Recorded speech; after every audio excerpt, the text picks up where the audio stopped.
So hello, my name is Rob and this is Cat and Rabbit Scale Model Studios, and in this video we're going to be taking a look at the new Gorger Mawpack and the Mawpit that is part of the Hunter and Hunted WARCRY set that's just been released by Games Workshop. Now I didn't get the set myself, but I did get half of it. I wanted to do a little bit of a showcase of the sprues as well, because a lot of times when you miss out on these things you don't get to see the kits for like another 3 to 6 months. However, I did encounter some problems, so I thought I would do a bit more of a comprehensive video and talk you through it. As always, like, subscribe, and I'll leave any information in the description box below. But to start with, we're just going to have a quick look at the cards that it came with. The Gorger Mawpack, I haven't played WARCRY for a long time. Since the new, I haven't had any since Heart of Gur has come out.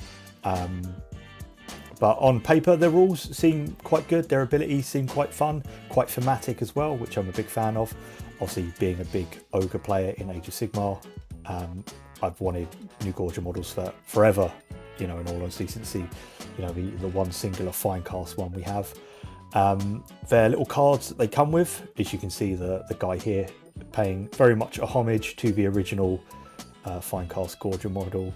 There's a few variants, there's a few builds that I will go over in this video. It's quite a nice kit. It's not too comprehensive, but it's very lovely and really nicely detailed actually. I was quite pleased with the Gorger models. I couldn't have asked for anything more, in all honesty. The Mawpit, a bit of a different kettle of fish, but we'll come to that when we get there. So you get your 3 normal little runts, and then you get your 2 big guys, which is great. They all have a big pool of HP and hit hard, and yeah, it's great. Looking at the Gorger models themselves, what I am going to do is I'm just going to separate this sprue and we're going to look at it in 2 halves. It just makes life a little bit easier. You get 5 Gorgers in this set, and 3 of them have interchangeable parts. If you are going to use these for Age of Sigmar or something like that, then do you know what? You can get about 11 or 12 variants. You know, the poses will always be the same before you start getting repeats. But on the first sprue here, you've got about 2.5 Gorgers. You've got the 2 big guys, the leader. I keep forgetting his name.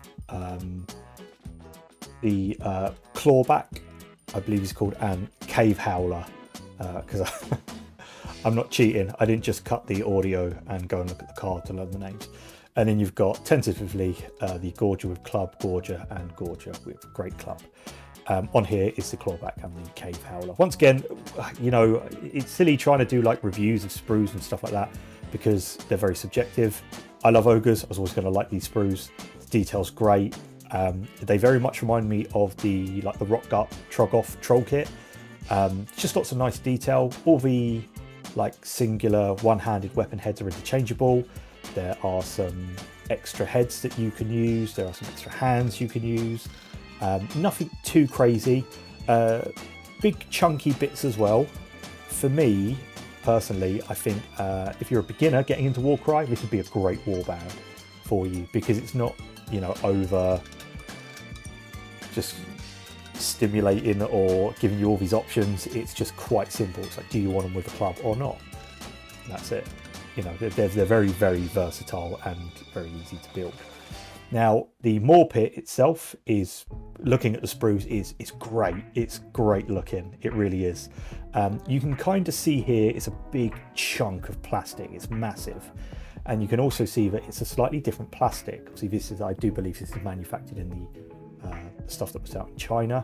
I don't know whether they still manufacture it there, but it's definitely a different type of plastic.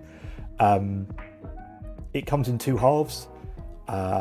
Originally, like I said, I was just gonna show you the sprues and that, but because I ran into problems with the Mawpit, and I'm sure other people will as well, I thought I'd do a bit of a build video and a little bit of a more comprehensive rundown. The detail's great. You know, you've got the big skull on the side and all the little bones, like these little femur pieces here. The detail's really nice, and all the little bits go onto it really well. However, it is a big piece. It measures, I think, about 8 inches once the skull's on and it's fully assembled. Like, it's a big chunk of plastic, but it does have its problems, which I am going to go into now. Now, the first bit is actually getting the 2 halves together.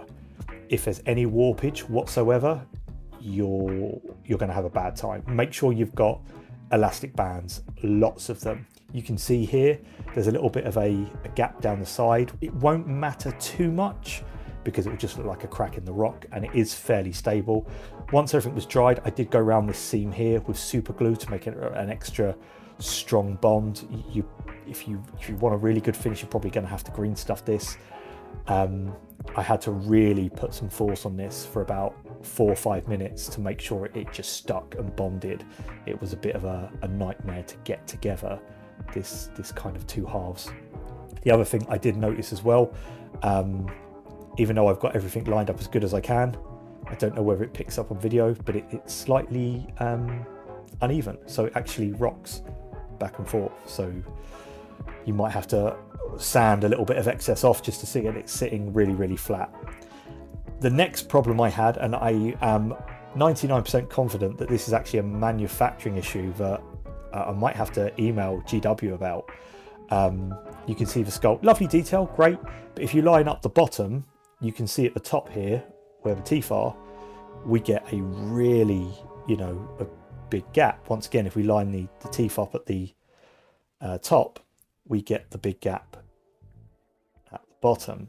Now the problem is this little central piece here and the piece underneath it is that they actually seem too long, which means it's almost like pivoting on these 2 points. So you can't actually get either side to sit flush because the actual section in the middle is too long, which to me seems like a manufacturing problem. They need to be shorter. So what I had to do was, as you can see here, I've had to cut all the teeth off this smaller section at the end and in the middle to allow the two pieces to meet. Otherwise it just wasn't going to happen. It's worth pointing out to people. You can see a little bit of a gap here. I will fill that with some super glue. Not the end of the world, it was just like a crack in the skull, but it was the closest I could get to actually lining it up. I don't know whether anyone else has had this problem, or maybe mine's just got a little bit bent or bowed, but it was definitely like those pieces, just too long, way too long. It sits nicely on the rock now I've done it all, but that's something to be aware of when you're doing this. If the gaps are going to bother you that much, definitely heed my advice and cut those sections.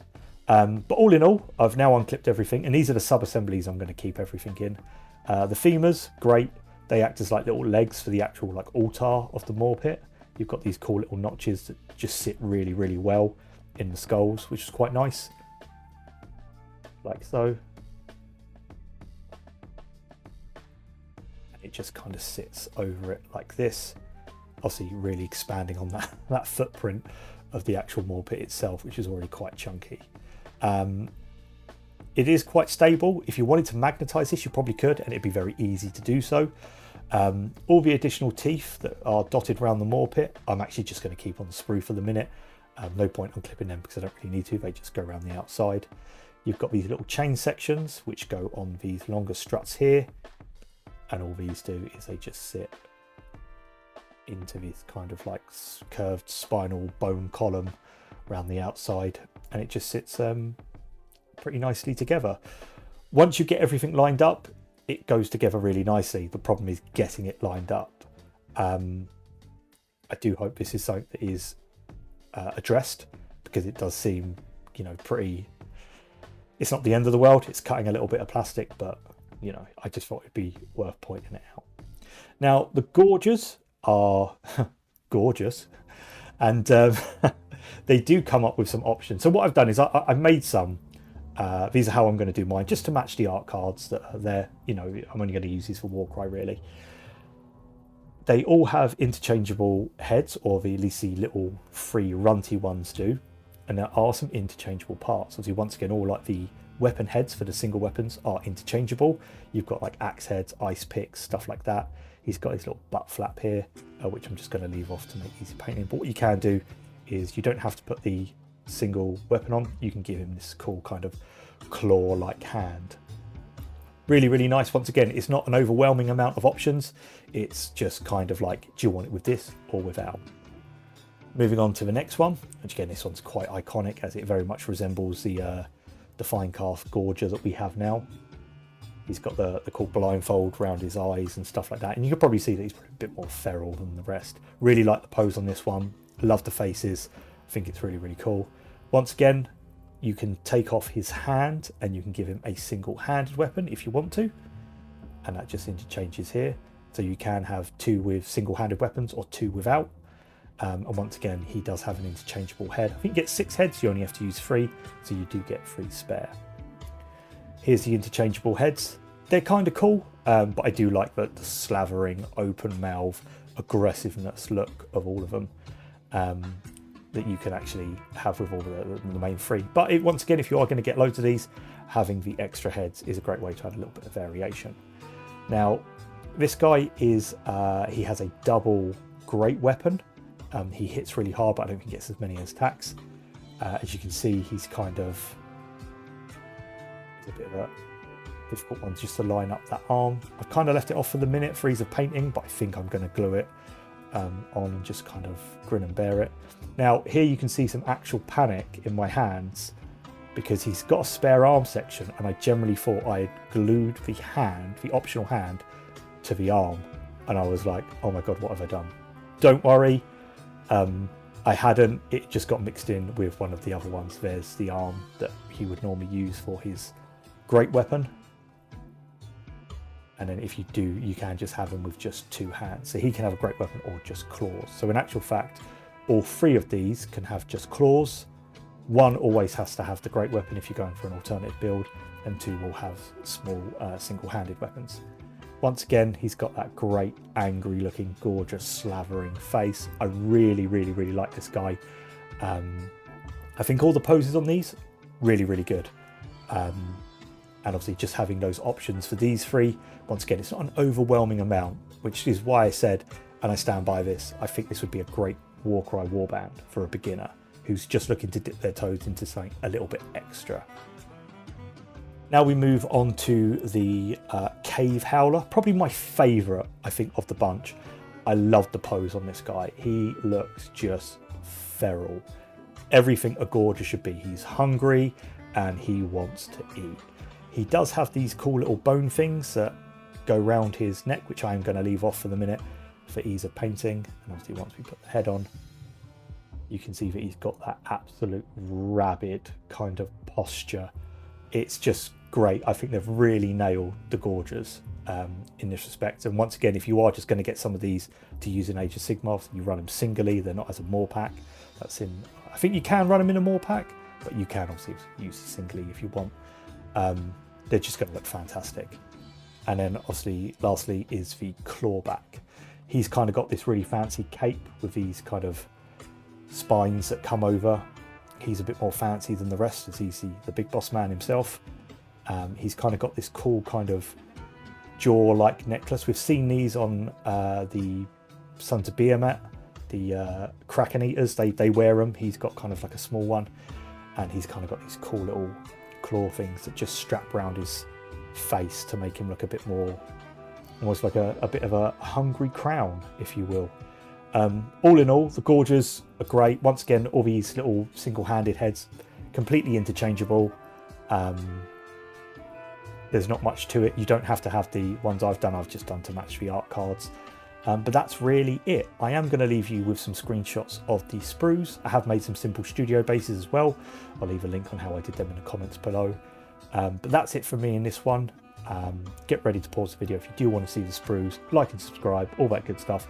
Let me know if you picked these up or you went for the hunters. I honestly don't know how the Cities of Sigmar are going to stand against these. They look absolutely brutal. But let me know who you went with. I really, really like these half box sets. I wish they did more of them. But that's it from me in this one. I'll see you all next time. God bless and take care.